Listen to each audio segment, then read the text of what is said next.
এমন এমন ভাষণ মারছে ভাই, আমি গম্ভীর, আমি চ্যাম্পিয়ন্স জিতেছিলাম, আমি এশিয়া কাপ জিতেছিলাম, আমি ওই ক্যাপ্টেন, আমি ওই গম্ভীর যে ইংল্যান্ডে। ভাই তুমি এশিয়া কাপ চ্যাম্পিয়ন। হ্যালো বন্ধুরা, আমি এই ভিডিওতে ম্যাচের নিয়ে কিছু বলবো না, আমি কেবল বলবো গৌতম গম্ভীর কি কি বলেছে, অনেক রকম প্রশ্ন করেছে, অনেক কিছু বলেছে, কেবল তার আমি অ্যান্সার দেবো। গম্ভীরকে খুবই ভালোবাসা দেবো, খুবই আদর করবো গম্ভীরকে আমি এই ভিডিওতে। প্রথমেই গৌতম গম্ভীর যেটা বললো সেটা হলো ইয়ং টিম, লেস এক্সপিরিয়েন্স, দে আর স্টিল লার্নিং। তাহলে চলো দেখে নেওয়া যাক আমাদের ভারতীয় টিম যেটা খেলছে সেটা কতটা লেস এক্সপিরিয়েন্স। হ্যাঁ তো ভাই চলো, KL রাহুল যে 65 টেস্ট ম্যাচ খেলেছে সে নাকি এক্সপিরিয়েন্স নেই ওর, ঠিক আছে। জয়সওয়াল যে 25+ টেস্ট ম্যাচ খেলেছে, 2023-এ টেস্ট ডেবিউ করেছে, তার এক্সপিরিয়েন্স নেই, সে ইয়ং। শুভমন গিল যে 40টা টেস্ট খেলেছে, সেও এক্সপিরিয়েন্স নেই, সেও এক্সপিরিয়েন্সে কম।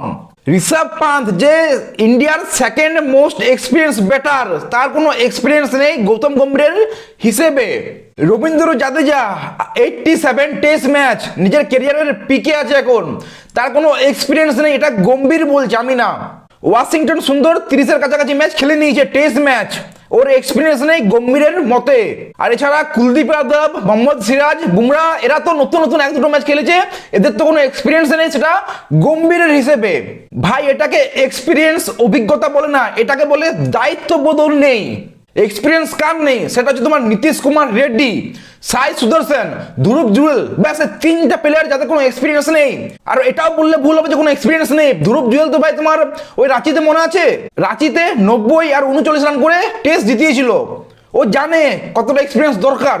নীতিশ কুমার রেড্ডি MCGতে 100 মেরেছিল।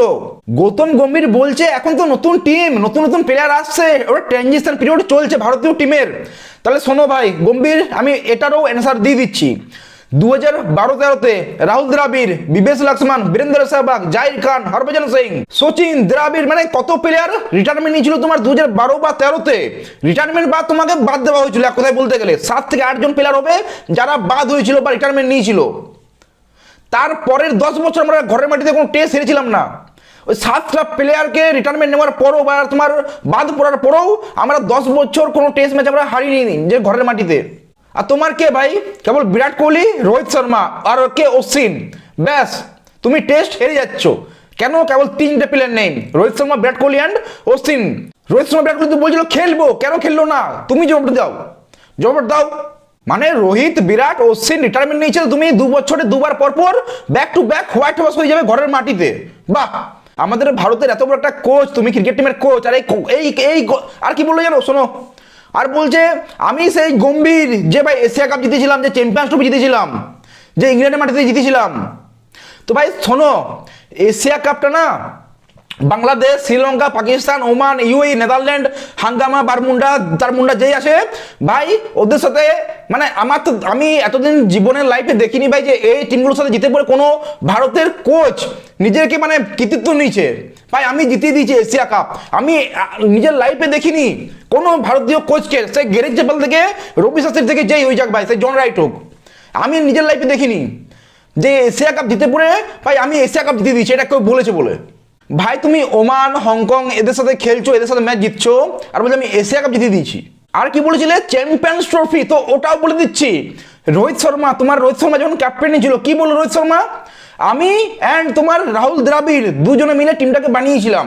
সো রোহিত শর্মা নিজের মুখেই তো বলে দিয়েছিল যে আমি অ্যান্ড রাহুল দ্রাবিড় যারা দলটাকে তৈরি করেছিলাম 2025-এর চ্যাম্পিয়ন্স ট্রফি জেতার জন্য। সো সেই কৃতিত্বটাও তোমাকে নিতে হবে গৌতম গম্ভীর। আর কি বললে? ইংল্যান্ড, ভাই ওই সিরাজ ওই স্পেলটা না থাকলে না আজকে 3-1 হেরে আসতে। ওই সিরাজের একটা স্পেল, তো চলো ওটা ঠিক আছে, ওটা মানলাম, প্লেয়ার তোমাকে পারফরমেন্স দিতে হবে, মানলাম, চলো এটা মেনে নিলাম আমি।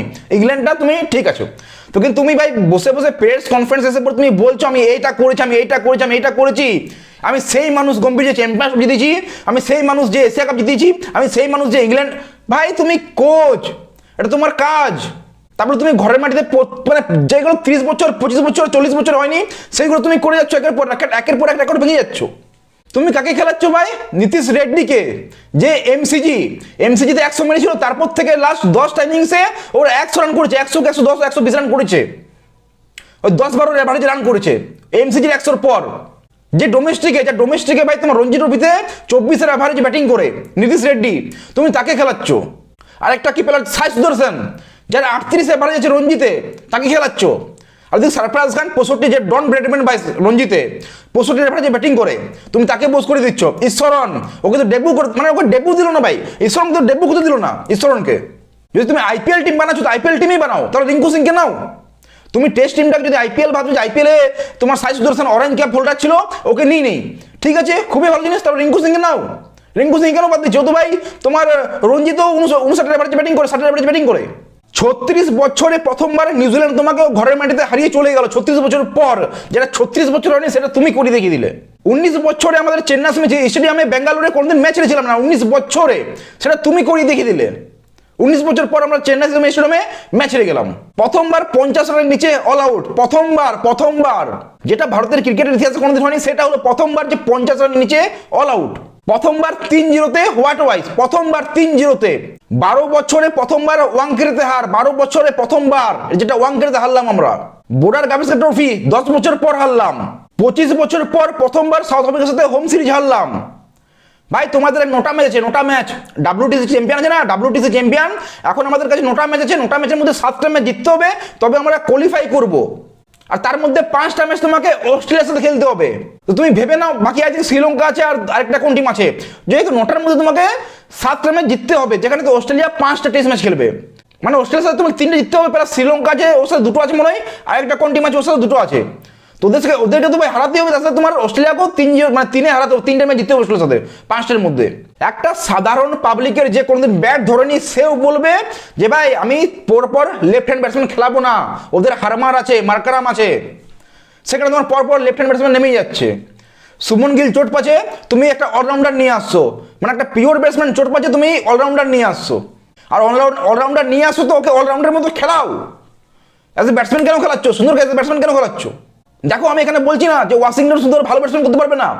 অস্ট্রেলিয়া তোর মনে আছে এই কি নাম ক্যাপ্টেনটার, স্মিথ, ভাই ওর লেগ স্পিনার ছিল, ওকেও ভালো ব্যাটসম্যান বানালো, ওর ট্যালেন্ট ছিল, বললো চল আমি মানতে পারি যে সুন্দরও নম্বর 3-তে বেস্ট প্লেয়ার হতে পারে, আমি মানতে পারি একবার জন্য, কিন্তু প্রথম দিকে ওকে বানাতে হবে, হঠাৎ হয় না সব কিছু। তোমাকে নিউজিল্যান্ড হারিয়ে দিয়েছি 0-3-তে, সাউথ আফ্রিকা হারিয়ে দিয়েছি 0-2-এ, ভাই কি বলবো এটা নিয়ে?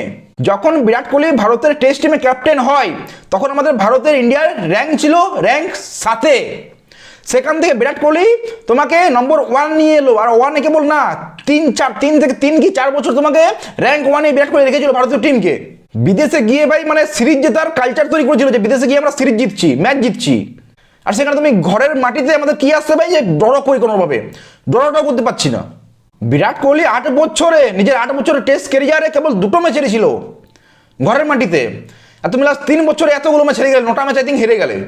একটা কোনো ভারতীয় ব্যাটসম্যানের টেস্ট ম্যাচে সেঞ্চুরি নেই, যেটা কোনোদিন হয়নি, মানে লাস্ট 30 বছর এটা কোনোদিন হয়নি যে কোনো সিরিজ খেলছে ভারত ঘরের মাটিতে আর কোনো ব্যাটসম্যান সেঞ্চুরি মারেনি। এটা প্রথমবার হলো শেষ 30 বছর, মানে 30 বছরের ইতিহাসে, ক্রিকেট ইতিহাসে ভারতের এটা প্রথমবার হলো যে ভারতের মাটিতে কোনো খেলছে সিরিজ আর কোনো ব্যাটসম্যানের সেঞ্চুরি নেই।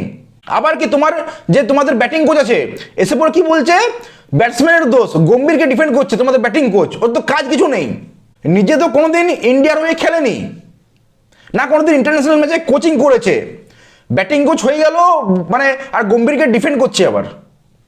ভাই ডিফেন্ড কেন করছো?